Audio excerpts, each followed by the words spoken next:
दोस्तों, हमारे साथ ऐसा कितनी बार होता है कि हम अपनी किस्मत को कोसते हैं। हम कहते हैं हमारी किस्मत फूटी है। ऐसा मेरे साथ ही क्यों होता है? जब हमारे साथ कुछ बुरा होता है तो हम आम तौर पर निराश हो जाते हैं। हम यह सोचते हैं कि हमारे भाग्य में क्या लिखी गई है और सब गलतियां हमारे ही जीवन में क्यों होती है। हमें लगता है कि हमारे पास सही चीज की कमी है, जिसके कारण हम अपने लक्ष्यों को हासिल नहीं कर पाते हैं। कितनी बार हमने बहुत सी चीजें यह कह कर छोड़ दी है कि अगर किस्मत में होगा तो मिलेगा, नहीं तो नहीं मिलेगा। हम तो अपने आप को यह तक तसल्ली दिला देते हैं, इसमें मेरा कोई दोष था ही नहीं और मैं करता भी तो क्या, ऐसी विचार मन में भी आते हैं। तो यह कहानी दोस्त आपके लिए।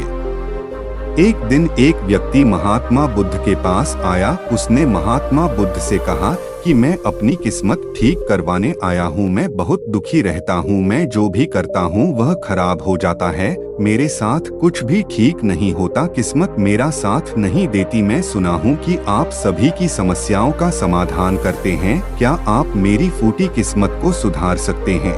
महात्मा बुद्ध कुछ पल उसकी आंखों में देखा और उससे पूछा, यह फूटी किस्मत तुम्हें कहाँ दिखी? तुम्हें ऐसा क्यों लगता कि तुम्हारी किस्मत फूटी हुई है? उस आदमी ने कहा, मैं जो भी करता हूँ वो हो नहीं पाता। मेरी किस्मत फूटी हुई ही है। किसी वक्त मेरे पास सब कुछ था, धन सुख आनंद, फिर मेरे माता पिता गुजर गए। जैसे जैसे करके मैं खुद की परवरिश की। मैंने जिसे सच्चे मन से प्रेम किया, उस प्रेमिका ने किसी और से विवाह कर लिया। मैंने एक छोटा सा व्यापार शुरू किया, वह मेरा व्यापार ही हड़प बैठा। मुझे किसी ने बताया कि आप सारी समस्याओं का हल निकाल देते हैं। क्या आप मेरी भी किस्मत ठीक कर सकते हो? महात्मा बुद्ध ने कहा, लाओ तुम्हारी फूटी किस्मत मुझे दे दो, मैं उसे ठीक कर देता हूँ। व्यक्ति ने कहा, मैं किस्मत को कैसे दे सकता हूँ? वह तो दिखाई भी नहीं देती। महात्मा बुद्ध ने पूछा, जब तुम्हें तुम्हारी किस्मत दिखाई भी नहीं देती तो तुम्हें कैसे पता कि वह खराब हो चुकी है? उस व्यक्ति ने सोचकर उत्तर दिया, मेरी किस्मत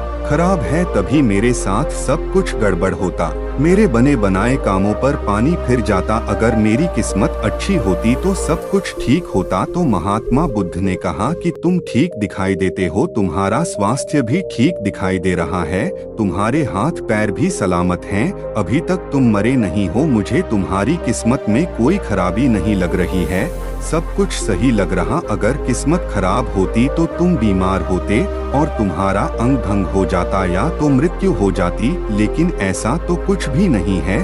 फिर तुम क्यों कह रहे हो कि तुम्हारी किस्मत फूटी हुई है? व्यक्ति ने कहा, आप समझ नहीं रहे हैं, मेरे ऊपर बहुत कर्ज है।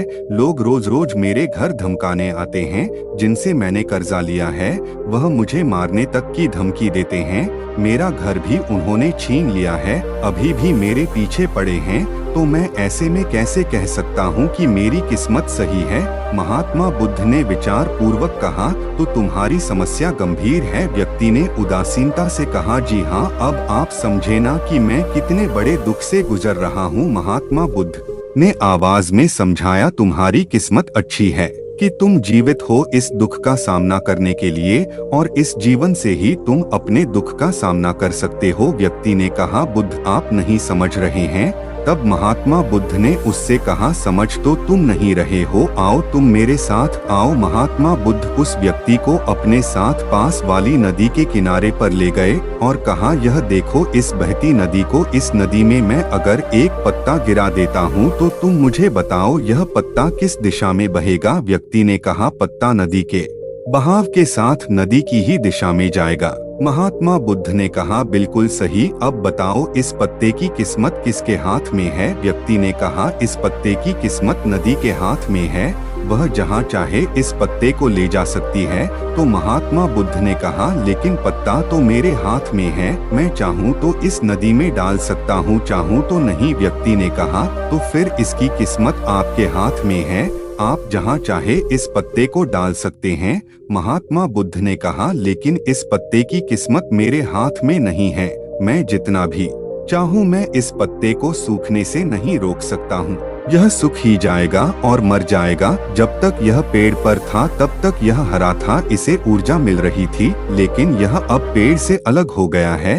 अब बताओ इस पत्ते की किस्मत अच्छी है या बुरी? व्यक्ति ने कहा, अब तो इसकी किस्मत बुरी है, क्योंकि यह अब तो अपने पेड़ से अलग हो गया है और ज्यादा दिन जीवित भी नहीं रह पाएगा और धीरे धीरे सूख जाएगा। महात्मा बुद्ध ने कहा, अभी यह मरा नहीं है, अभी भी जीवित है और अभी यह पत्ता वह सब कुछ कर सकता है जो पेड़ से लगकर नहीं कर सकता था। बुद्ध ने वह पत्ता हवा में छोड़ दिया, वह उड़कर दूर चला गया।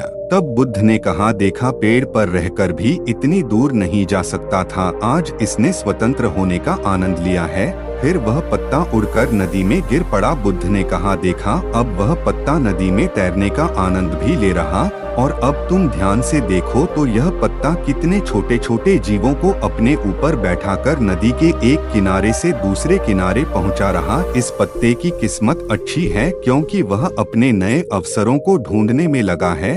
तुम्हारी समस्याएं तुम्हें उड़ने का अवसर दे सकती हैं।